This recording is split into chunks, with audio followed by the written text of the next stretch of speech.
Continuar ahora sí. Nos habíamos quedado en lo de las causas sociales de la Revolución Mexicana. Entonces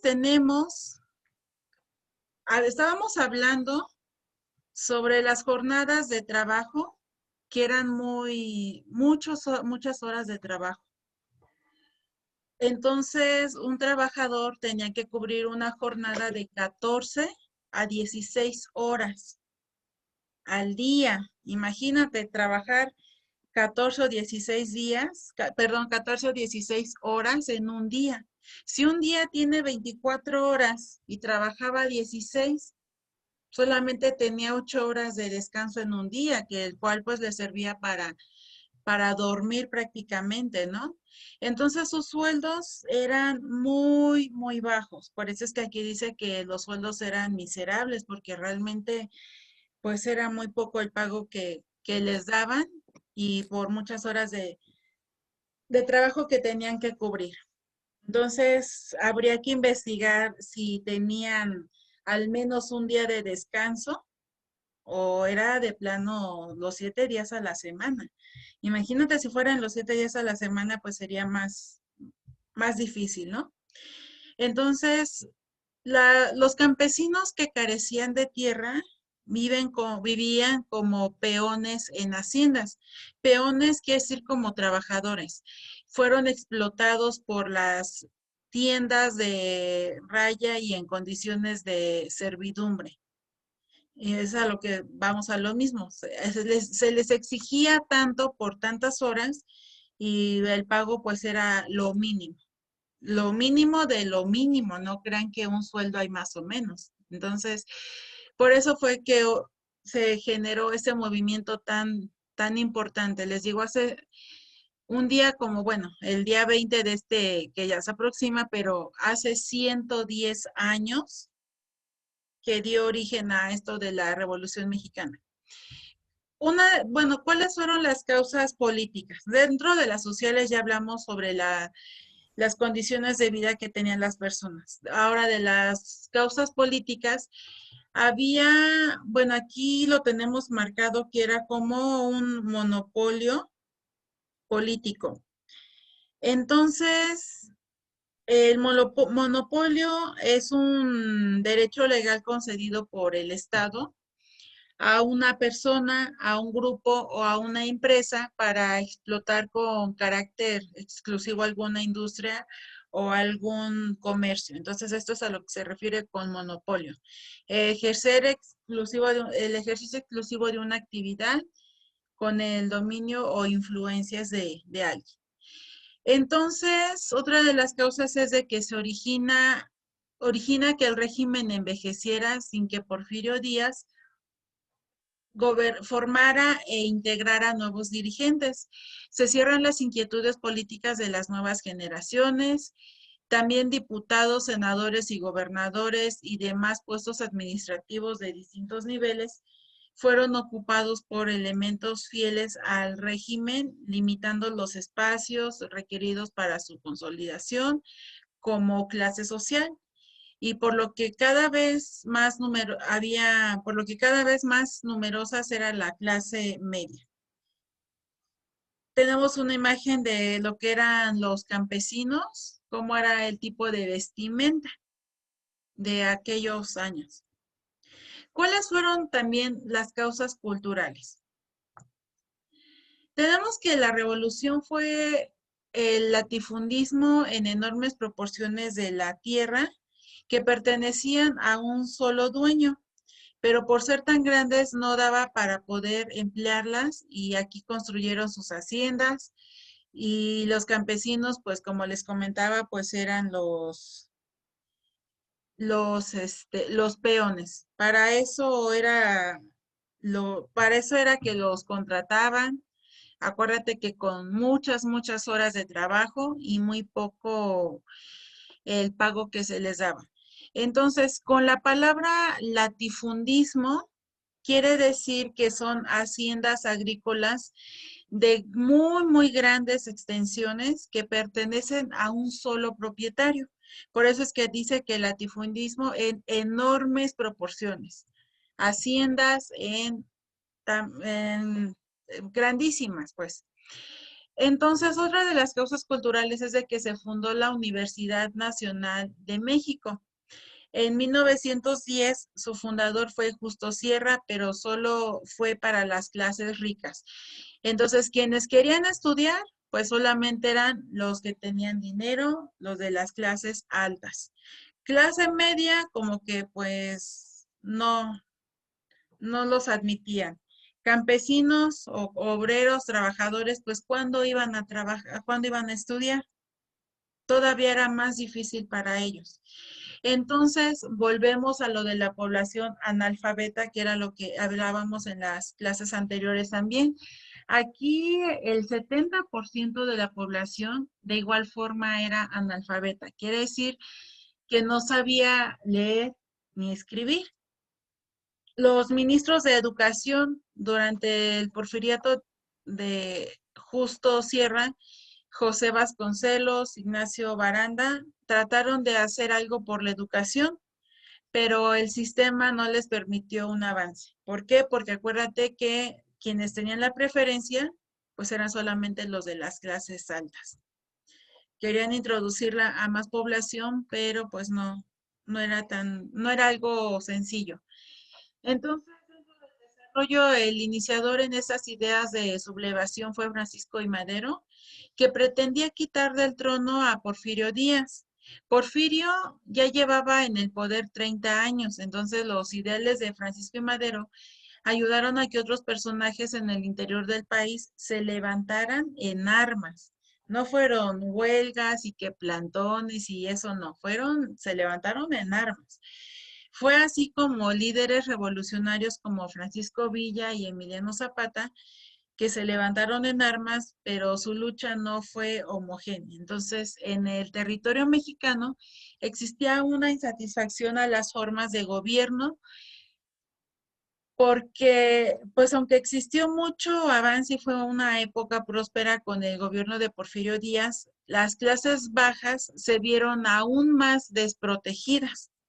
Es decir, si a duras penas le estaban pagando lo mínimo, pues después con esto ya no, de plano ya no les alcanzaba para nada, era todavía más difícil.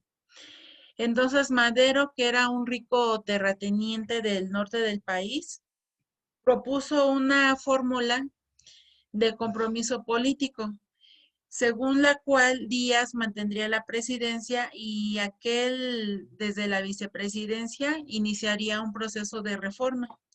Entonces, tras el rechazo de Díaz, a la propuesta, Madero fue postulado candidato a la presidencia para las elecciones de 1910 por un partido antireeleccionista. Antireelección quiere decir que no estaban de acuerdo en que se volvieran a elegir las mismas personas que estaban en la presidencia.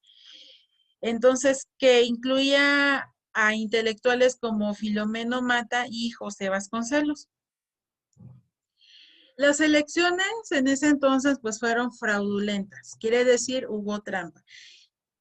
Y Porfirio Díaz se declaró vencedor, lo cual detonó el estallido de la Revolución Mexicana. Acuérdate que fue un movimiento donde se levantaron en armas. Los levantamientos se hicieron al norte del país encabezados por Pancho Villa. Se sublevaron en Chihuahua y en el sur del país se levantaron también encabezados por Emiliano Zapata, quien llevó a cabo una campaña que fue sangrienta contra los caciques locales. Y bueno, otros focos revolucionarios destacados fueron Sonora con José María Maitorena y Zacatecas.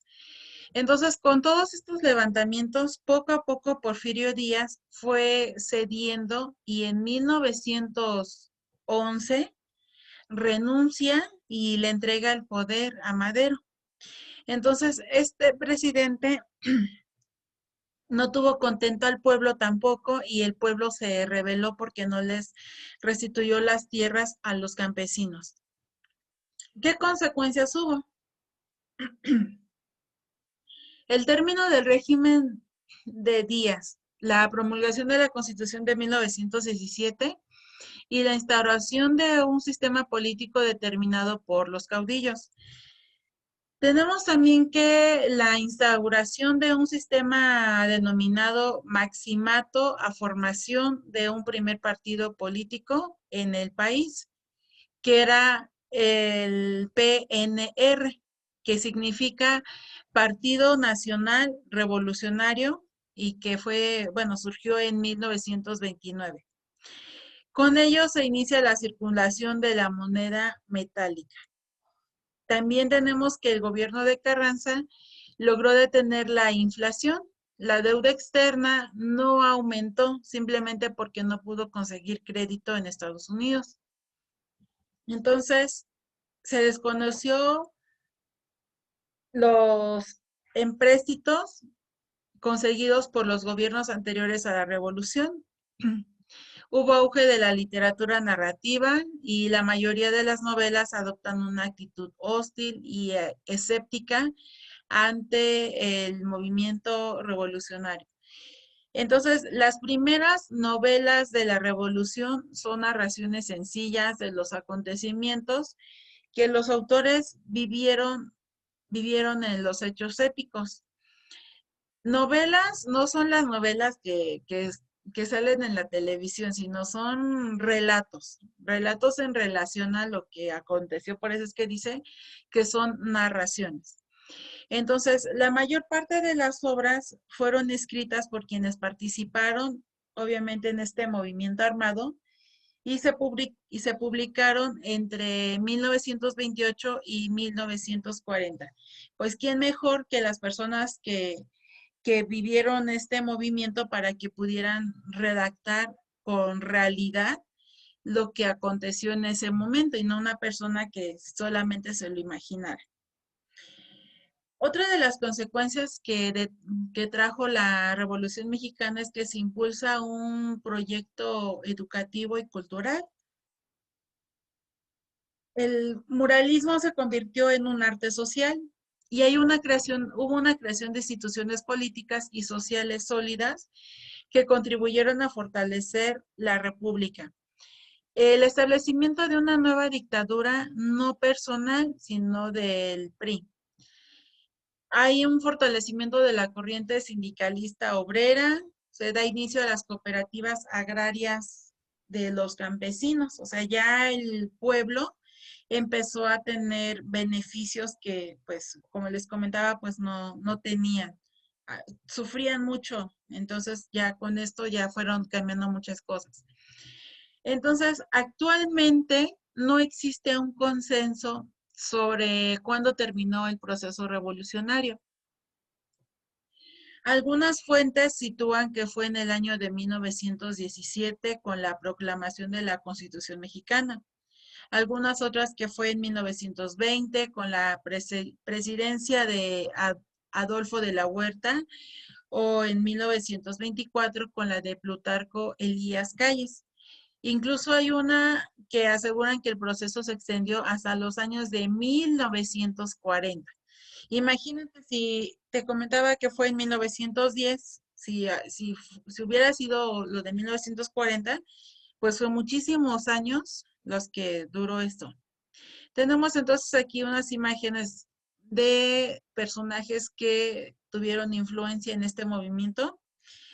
Tenemos aquí a Pancho Villa, a Porfirio Díaz, Francisco I. Madero y bueno, la que les había mostrado sobre el pueblo, que era de la clase baja.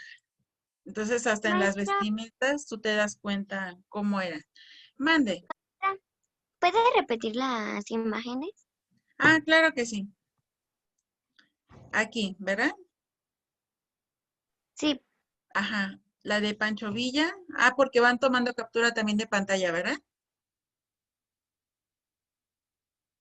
sí, es que las quiero imprimir para tenerlas. Ah, muy bien, para los apuntes. Bien, paso a la siguiente entonces. Porfirio Díaz. Sí, Muy bien, tengo a Francisco I. Madero. sí, y la del pueblo, que era la clase baja. Ok, muchas gracias, maestra. Ujú. Y bueno, con esto pues ya terminamos la clase de